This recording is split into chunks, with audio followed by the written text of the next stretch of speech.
Scott here from TechGuySmartBuy.com, and we're here with the Galaxy Note 10.1. Is this just the Galaxy Tab with a stylus, or is it a little more?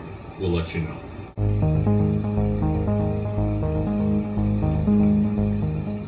The Note 10.1 has LCD display. It's not the best. It's pretty grainy. The resolution could be comparable to the Nexus 7, which we also have here. The pixel density is actually better on the Nexus 7 because it's a smaller screen. So if that's like a reason you pick it up, like maybe you watch Netflix on it, and you might do a little bit better in that part. Also, what they have on board is it's an interesting thought, but it wasn't quite pulled off properly. It's called dual multitasking, where you're able to do two things at once.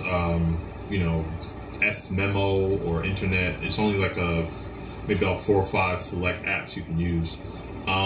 It works, but there's a huge delay when switching back and forth, so you're really not multitasking. Good idea, but not quite executed properly. Better luck next time. It runs the latest version of Android, well, the old version of Android, 4.0 ice cream sandwich. They're gonna get Jelly Bean sometime before the end of the year, which is good, and it has TouchWiz, so all the TouchWiz features you last saw on the Galaxy S3 are on here. Even Pop-Up Play. Pop-Up Play actually works good on here because you don't have a cramped, phone display. You can actually, use pop-up display and it'll be all over the screen. You can move it around, and that actually works seamlessly. So they got something right. They actually have the S Pen, which comes along with it. It's tucked in the back or whatever. Has it's made by Wacom, if I'm saying that right. Probably not. It works really well. They improved a lot from the Galaxy Note, the 5.3-inch phone. They actually made it pressure sensitive, so if you're doodling something, you're applying more pressure, it'll be a bigger mark. If you're light strokes, it'll be, of course, a lighter, thinner mark. So that's something definitely improved. And they also added new features to make the S Pen work a lot better for you. Samsung put some notable apps on here to make use of your S Pen right away. So as soon as you take it out, you get a nice little array of apps on right side of your display.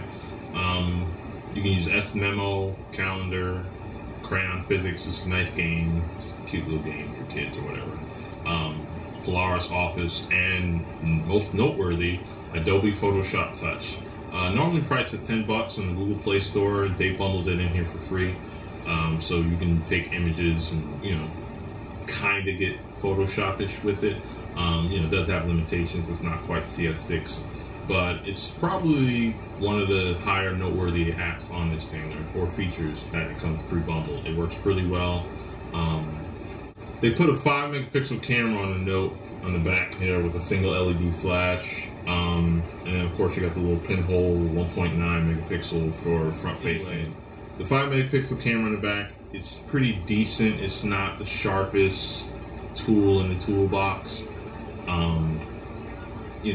Also noteworthy, they have a infrared sensor on it, where you actually, and it comes pre-bundled with a Peel app, where you can turn this 10-inch tablet into a universal remote.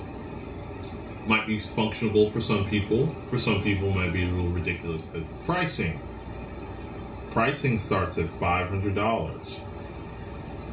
A little steep for Samsung, I would say. $500. I mean, this is pretty good, but for $500, I think the pricing would be a turn-off for some consumers. If you brought it down maybe $100 or $200, you might get a better rush to the stores for it. As far as appeal for the masses, I'm not sure this will come across that way. I personally gave it a C+. I would love to give it a higher grade, but the price didn't justify its features when there are other comparable tablets out, in my opinion. This is Scott, TechGuySmartBuy.com, signing off.